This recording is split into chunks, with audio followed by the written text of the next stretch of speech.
In approximately 2 minutes.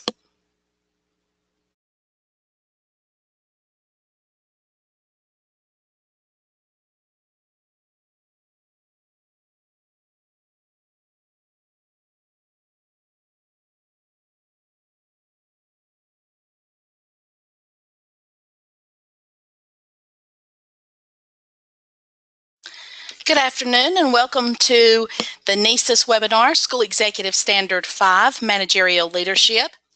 The North Carolina School Executive Standards were developed as a guide for principals and assistant principals as they continually reflect upon and improve their effectiveness as leaders throughout all stages of their careers. This webinar will deepen your existing knowledge of managerial leadership. Participants will gain an understanding of transparent processes and systems and focus on school resources and budget complex human interactions and communication that improve student achievement. Thank you and welcome to our webinar today. If you can hear my voice, please raise your hand using the hand icon found on the control panel, please.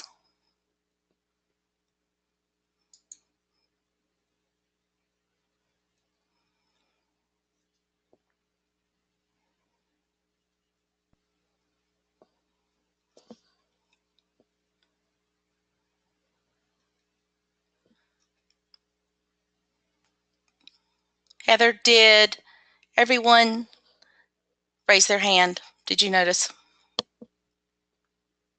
Looks like we're ready to keep going. Thank you.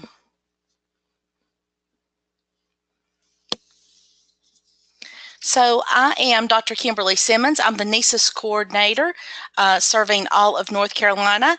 I am joined today by Heather Stewart, Professional Development Coordinator. She is part of the same division as I, Educator Support Services. And Dr. Mandy Taylor may be on the line with us today.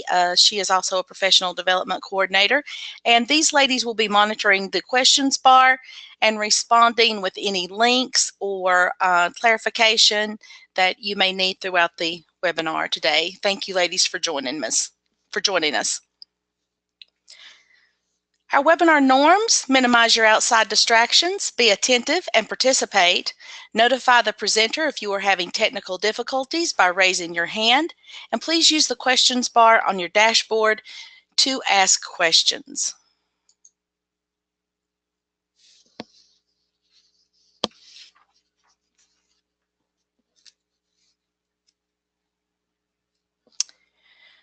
So our prerequisites for today: for a basic understanding of Standard 5 Managerial Leadership, participants were asked to review 3 resources as a prerequisite to the webinar.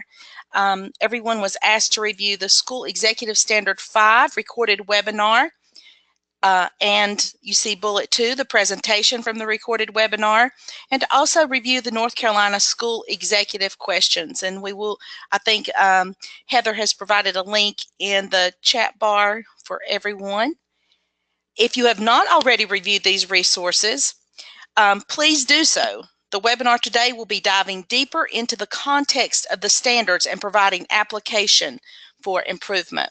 We will not be going into great detail about the progression of the standards and the indicators, but we will be choosing some topics of discussion across North Carolina, and as they apply to our Standard 5 today, we will be digging a little bit deeper. Our webinar outcomes: we will be extending our knowledge of proficient and accomplished descriptors related to school budgets. We will look at how to manage conflict as a school leader, examine communication to ensure that it is on target for improved student achievement, and a better understanding of ongoing fair and appropriate school expectations for students and staff.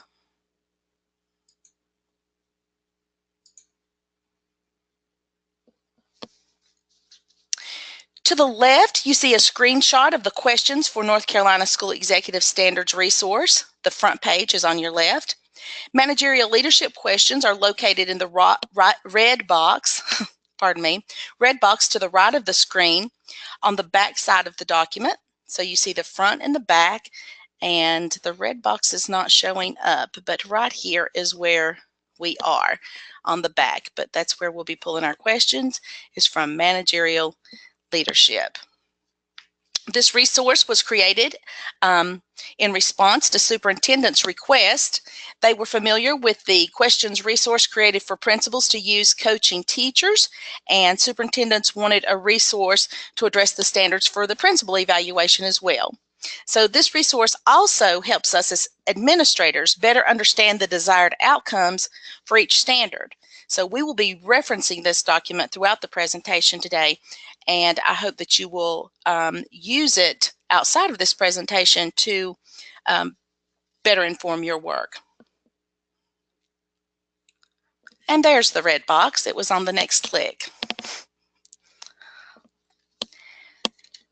So the summary for Standard 5 Managerial Leadership: principals and assistant principals will ensure that the school has processes and systems in place for budgeting, staffing, problem solving, communicating expectations, and scheduling that result in organizing the work routines in the building.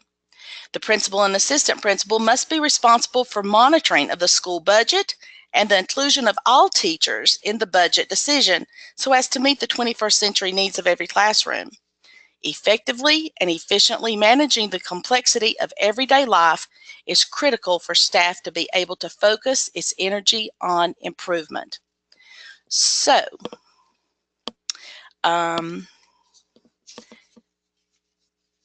we have 4 elements.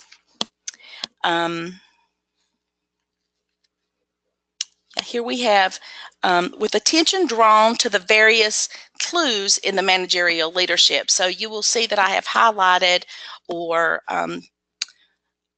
put the print in red or underlined some trends that you may see as I read the slide. Just pay close attention to these enhancers. Element 5A, school resources and budget. The principal and assistant principal establishes budget processes and systems that are focused on and result in improved student achievement. So before we move ahead, I want to go ahead and point out that on 3 of these 4 elements, we have improved student achievement created as the context for this standard and for these elements A through C. So improved student achievement is our goal. Element 5B, conflict management and resolution. The principal and assistant principal effectively and efficiently manages the complexity of human interactions so that the focus of the school can be on improved student achievement. Element 5C, systematic communication. The principal and assistant principal designs and utilizes various forms of formal and informal communication so that the focus of the school can be, again, on improved student achievement. And then element 5D, school expectations for students and staff. The principal and assistant principal develops and enforces expectations, structures, rules, and procedures for students and staff.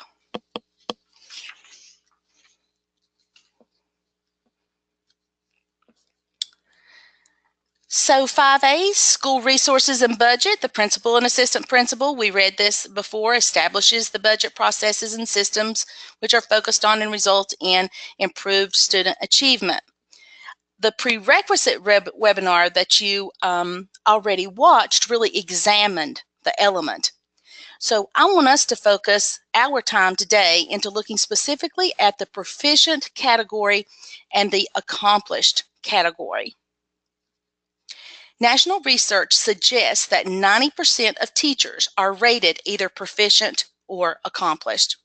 So let's begin with proficient.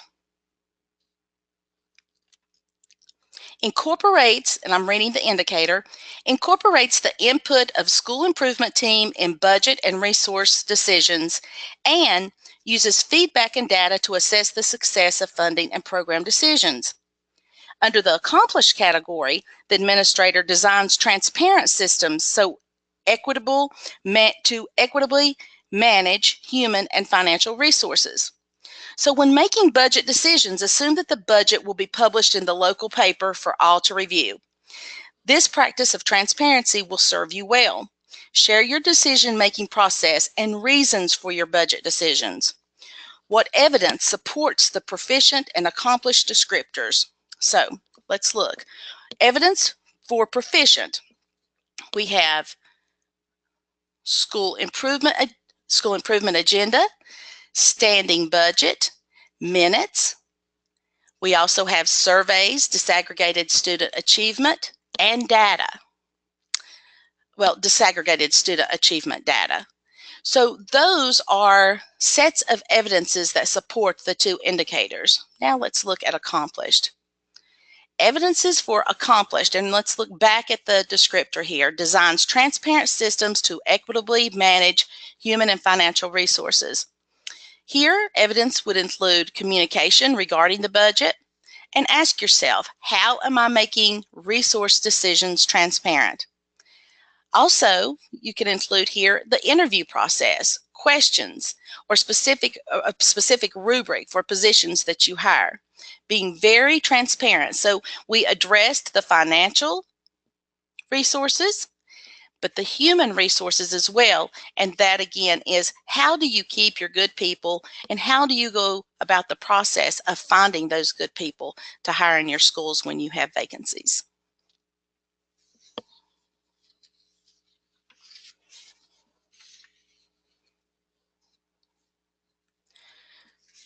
So to the left, you see a screenshot of the questions for the North Carolina School Executive Standards resource, front and back. Managerial leadership questions are located in the red box and magnified to the right for us to see. So the questions for element 5A include, what transparency systems do you have in place to manage human and financial resources? And how do you determine the success of your funding decisions? So we want to have just a little bit of discussion here about how do you determine the success of your funding decisions. So when you earmark a certain amount to go into a program, how are you assessing the success of that program to determine if you are spending your budget dollars in the necessary places for improved student achievement?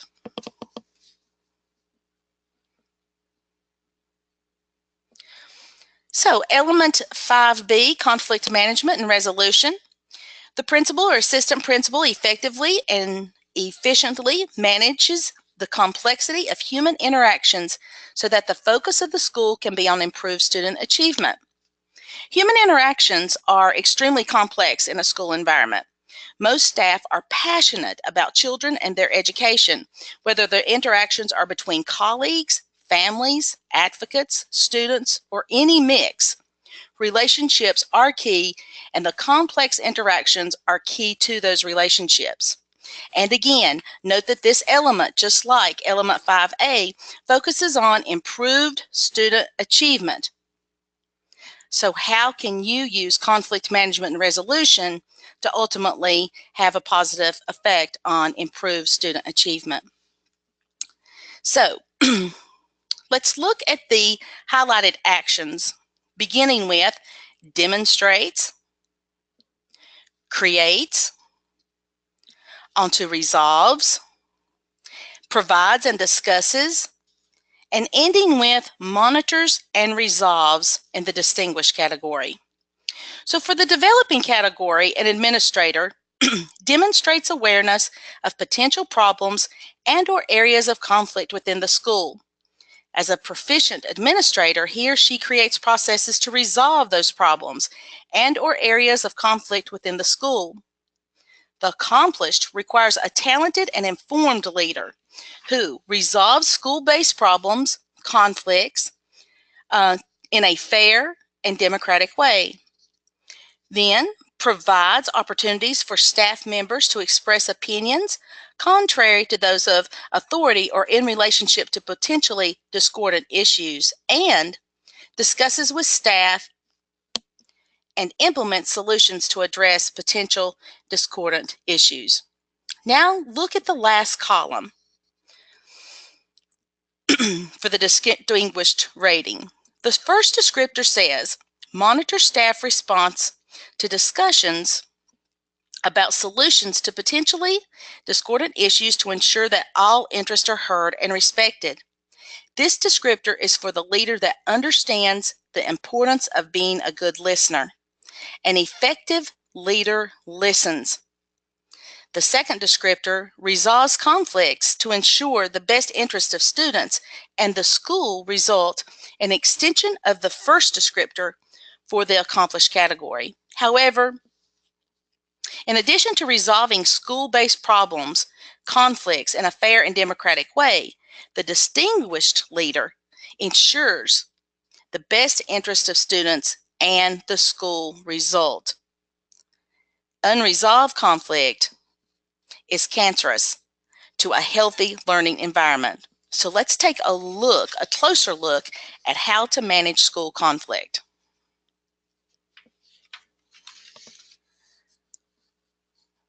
So there's a healthy and unhealthy conflict. Most of us are familiar with the unhealthy kind, but what does healthy conflict look and sound like? I want you to think about that for about 20 seconds. What does healthy conflict look and sound like?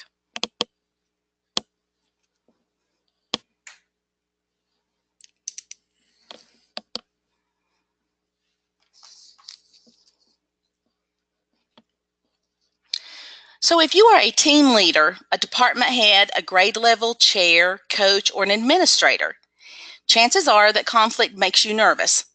It makes most of us nervous, and when we're in a position of leadership, there's an implicit understanding that we're supposed to do something about conflict. I want to repeat that. It is the principal's responsibility to address and do something about conflict in the school. We may even worry that we have contributed or caused the conflict. As a principal in a school, it is your responsibility to address the unhealthy conflict in your school. Your primary role as a leader is to attend to staff dynamics with each other and to build a constructive team culture with purpose.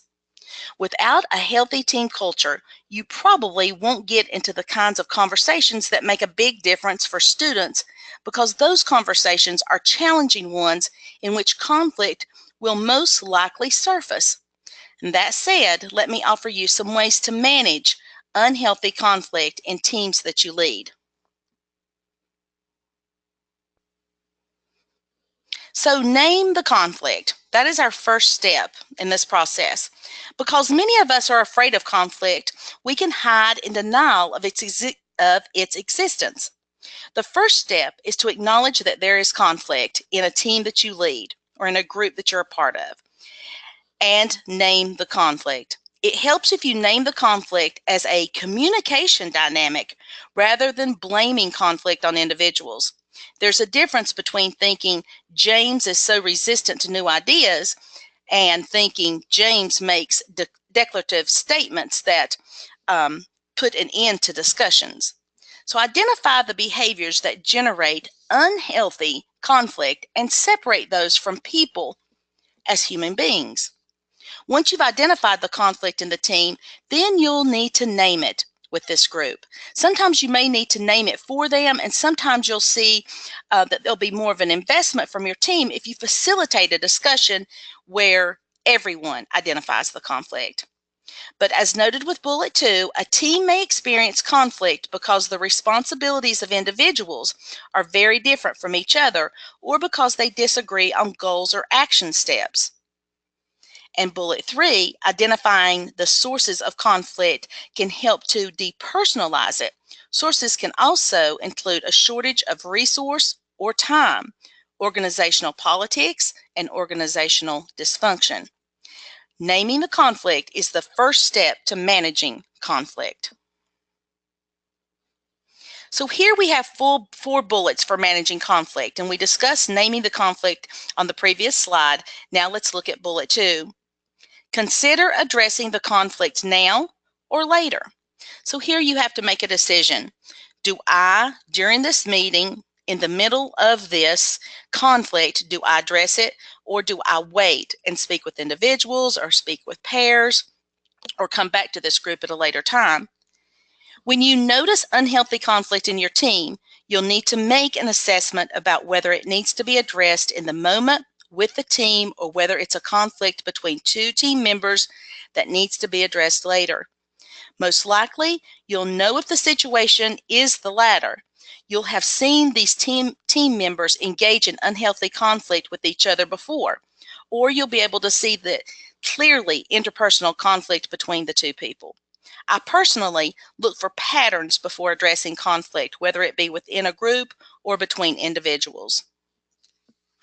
So next, anchor team members in their norms.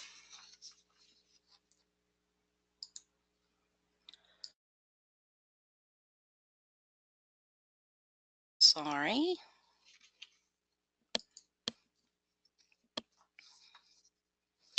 So hopefully your team has some norms or agreements for how members will behave with each other during their discussions and during their interactions.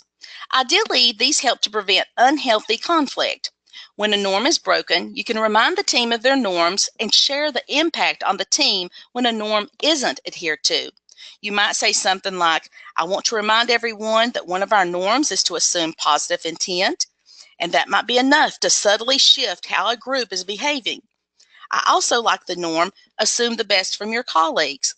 As you think about your meetings this upcoming year, revisit your group norms and suggest assume positive intent or assume the best of your colleagues. This conversation in itself, just the conversation to address a change in the norms, will begin healthy discussions about expected behavior. Hopefully, healthy conversations that involve some conflict, but healthy conflict. Sometimes it's useful to name how the unproductive behavior is affecting the group by saying, for example, when we interrupt, we don't get to hear someone's full idea. We need everyone to contribute and share their thoughts so that we can be sure we're making the best decision.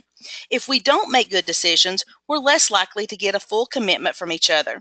Let's be mindful of giving everyone the full time they need to express their thoughts. Remember that the context of element 5B is improved student achievement. This could be an anchor grounding idea that you infuse into your group norms. If unhealthy conflict continuously surfaces, then you may need to go back to your norms, and your team members will need to recommit to how they want to work together and how they want to do business, educational business. So now let's look at the last bullet. Conflict can be healthy. There's healthy and unhealthy conflict. Most of us are familiar with the unhealthy kind, but what does healthy conflict look like and sound like? One leadership team identified the following as indicators that their team was engaging in healthy conflict. They said that we wrestle with ideas. We ask questions to probe for deeper understanding. So if you had norms to support this behavior, then when we ask questions, it wouldn't be challenging questions or thought of as adversarial. It would just be a part of the process. They also went on to say, we change our minds and we're accepting of changing our minds. We demonstrate curiosity and we hold student needs at the center of our work. So this kind of conflict can lead to deep discussions that positively impact students. Having a discussion with the team about the role that healthy conflict can play and what healthy conflict looks like and sounds like can help mediate unhealthy conflict and set the team on a powerful path. As team leaders, rather than just stopping certain behaviors, our role is to shift unhealthy team dynamics into becoming healthy ones. Such an intention has transformational potential. So, do we have any questions? I know that was a lot of information based on these 4 bullet steps. No questions at this time? No questions at this time, but please do feel free to ask questions if you have any. Thank you. Thank you. So we'll move on and take a look at the questions for element B, conflict management and resolution. Ask yourself, how do you problem solve as a school? Not how do you problem solve as a principal or assistant principal, but how do you problem solve as a school? Are there processes and procedures in place that your staff and or students know how to problem solve? And how do you solicit feedback from staff regarding discordant issues? The Teachers Working Conditions Survey is a great survey to find out the tone of your school from your staff, but I also recommend having formal and informal conversations, especially around teacher observations and evaluations, to solicit their feedback, and also in your own school-based or district-based surveys. Teachers want to know that they are heard, and people who invest themselves into your school dynamics, they want to be heard. So moving on to Standard 5, 5C, systematic communication. The principal and assistant principal designs and utilizes various forms of formal and informal communication so that the focus of the school can be on improved student achievement. Again, we see that this element ensures the focus on improved student achievement. So, what does your communication say about improved student success? Take a minute here to reflect. What does your communication say about improved student achievement?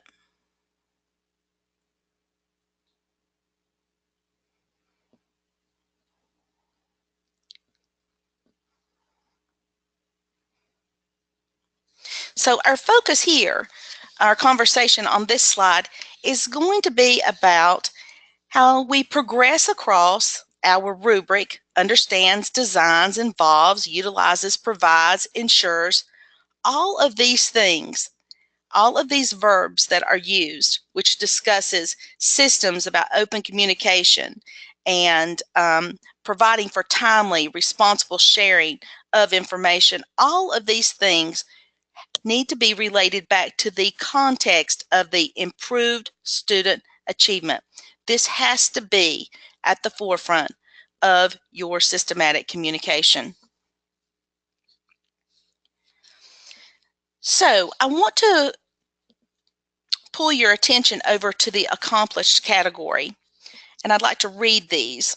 Utilizes a system of open communication that provides for the timely, responsible sharing of information within the school community and provides information to different formats in multiple ways through different media in order to ensure communication with all members of the community.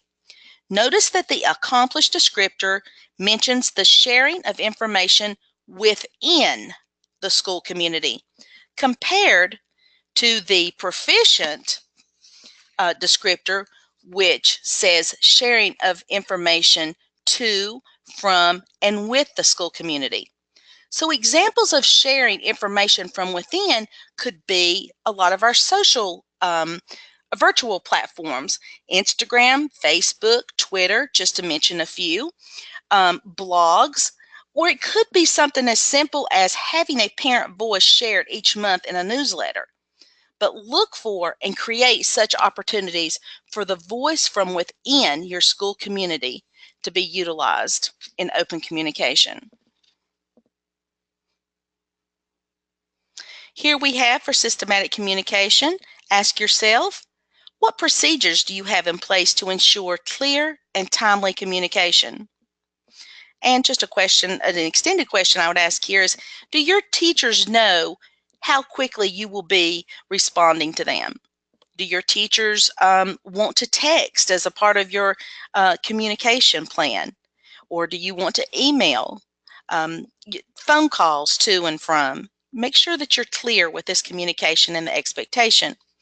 Also, how is your school improvement team involved in your school-wide communication processes? Who posts or shares the minutes from the SIT meetings? Okay.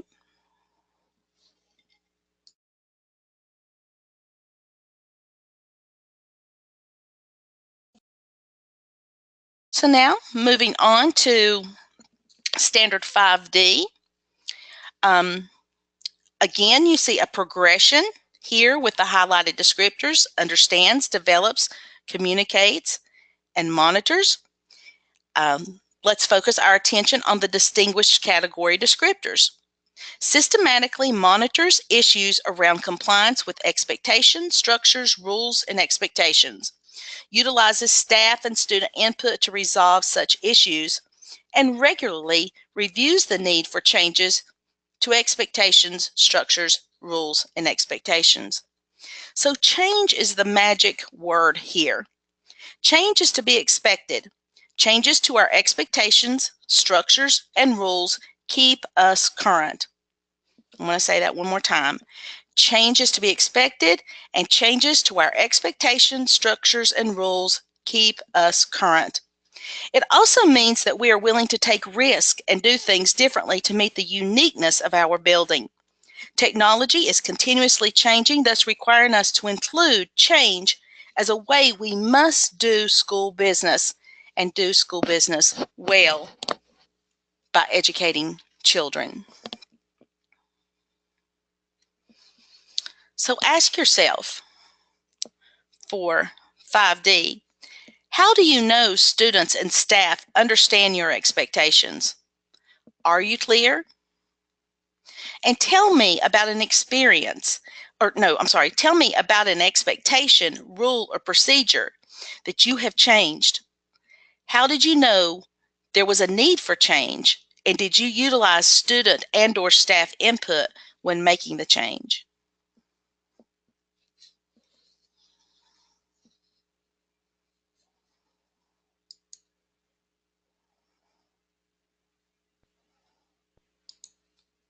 Okay.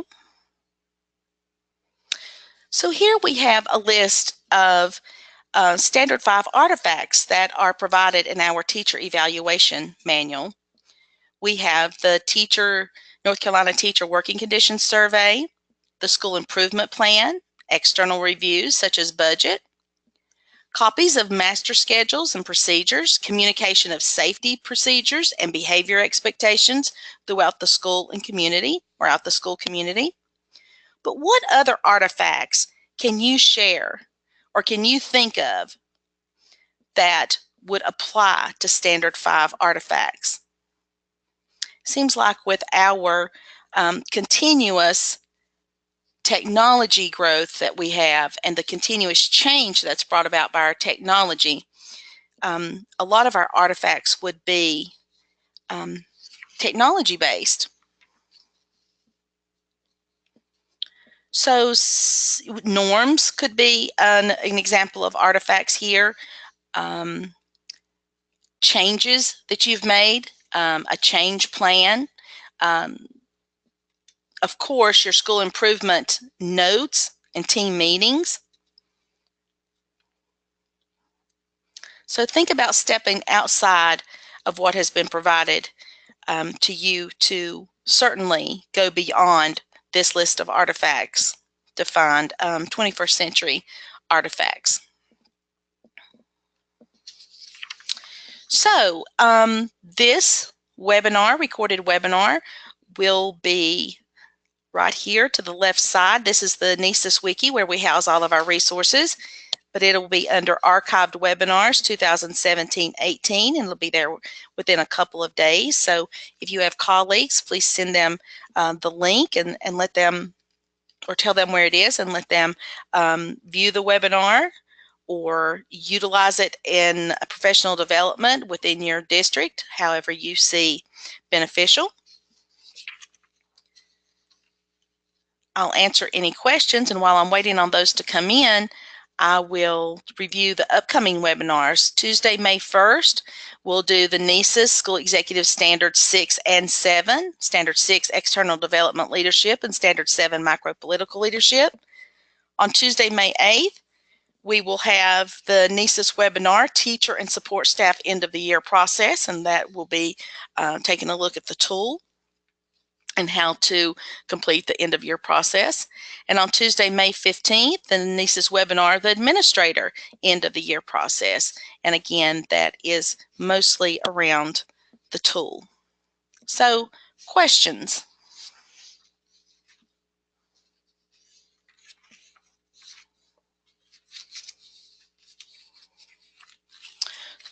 So if there are no questions, we will remain on the line for a couple of minutes, and then if we still don't have any, we will close out the webinar. Again, thank you for attending the webinar today, and I hope you have a safe and happy evening.